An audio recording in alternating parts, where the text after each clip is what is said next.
ಇಂದು ಪ್ರತಿಜ್ಞೆ ಮಾಡುತ್ತೇನೆ, ನಾನು ಯಾವ ಸಂದರ್ಭದಲ್ಲೂ ಮಾದಕ ವಸ್ತುಗಳನ್ನು ಬಳಸುವುದಿಲ್ಲ. ನನ್ನ ಆರೋಗ್ಯ, ಭವಿಷ್ಯ ಮತ್ತು ಕುಟುಂಬವನ್ನು ನಾನು ರಕ್ಷಿಸುತ್ತೇನೆ.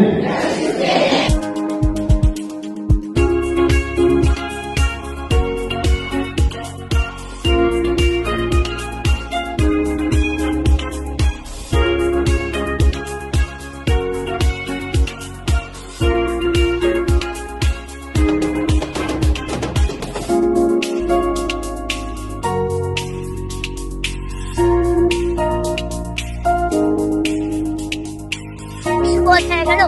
ನನ್ನ ಹೆಸರು ವೀಕ್ಷಿತ. ನಾನು 6ನೇ ತರಗತಿ ಸಿಬಿಎಸ್ಇ ವಿಭಾಗದಲ್ಲಿ ಓದುತ್ತಿದ್ದೇನೆ. ಇಂದು ನಾನು ತಂಬಾಕು ನಿಷೇಧ ದಿನಾಚರಣೆ ಕುರಿತು ಒಂದೆರಡು ಮಾತನಾಡಲು ಬಯಸುತ್ತೇನೆ. ತಂಬಾಕು ನಮ್ಮ ಆರೋಗ್ಯಕ್ಕೆ ಹಾನಿಕಾರವಾಗಿದೆ. ಬೀಡಿ, ಸಿಗರೇಟ್, ಗುಟ್ಕಾ, ಪಾನ್ ಮಸಾಲ ಇವೆಲ್ಲವೂ ತಂಬಾಕಿನ ಉತ್ಪನ್ನಗಳಾಗಿವೆ. ಇದನ್ನು ಬಳಸುವುದರಿಂದ ಬಾಯಿ ಕ್ಯಾನ್ಸರ್, ಶ್ವಾಸಕೋಶದ ಕ್ಯಾನ್ಸರ್, ಹೃದಯ ಸಂಬಂಧಿ ಕಾಯಿಲೆಗಳು ಉಂಟಾಗಬಹುದು. ಇದನ್ನು ಸೇವಿಸುವ ವ್ಯಕ್ತಿಯಷ್ಟೇ ಅಲ್ಲ, ಅವರ ಕುಟುಂಬವೂ ದುಃಖವನ್ನು ಅನುಭವಿಸಬೇಕಾಗುತ್ತದೆ. ವಿಶೇಷವಾಗಿ ವಿದ್ಯಾರ್ಥಿಗಳಾದ ನಾವು ತಂಬಾಕಿನ ಉತ್ಪನ್ನಗಳಿಂದ ದೂರವಿರಬೇಕು ಮತ್ತು ಇತರರಿಗೂ ಅದರ ದುಷ್ಪರಿಣಾಮಗಳನ್ನು ತಿಳಿಸಬೇಕು. ಆರೋಗ್ಯಕರ ಜೀವನವೇ ನಮ್ಮ ನಿಜವಾದ ಸಂಪತ್ತು.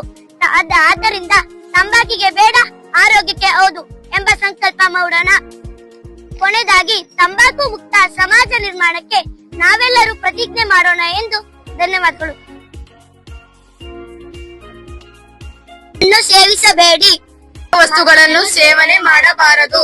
ದಯವಿಟ್ಟು ನಿಮ್ಮ ಕುಟುಂಬವನ್ನು ರಕ್ಷಿಸಿ. ಬಗ್ಗೆ ನಿಮ್ಮ ಅಭಿಪ್ರಾಯವೇನು? ನೀವು ಹೇಳಿದಾಗೆ ಅನೇಕ ದುಷ್ಪರಿಣಾಮಗಳು ಉಂಟಾಗ್ತದೆ. ಆದ್ರಿಂದ ನಾವು ಯಾರು ಸೇವಿಸೋದಿಲ್ಲ.